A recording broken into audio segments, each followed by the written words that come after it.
Hey guys, we're looking at Brushninja. We have the link to get to it in two different places. You just simply click on that link, it brings you here. A couple cool things, you have the pen option and you can change the size of your drawing. You also have shapes, so for the first one, you're probably going to go with like the circle, and I can just draw. And here is the ball that I'm going to use for this one.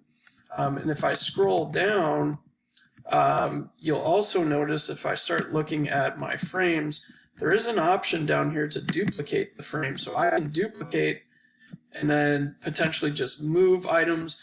There's also the ability here for onion skins. So if I am making a new frame, so let's say I come down here, I click new frame,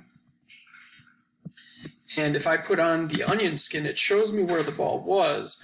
So then I could just click on it, or it's actually already on there. So maybe I draw it just a little bit smaller, and I could still see them to make them the same size. So those are just a couple features. Now let's say we were done. I'm nowhere near done, but you know, maybe you selected the color you wanted as well. You made it just how you want. The ball bounces, you added an effect, you did everything.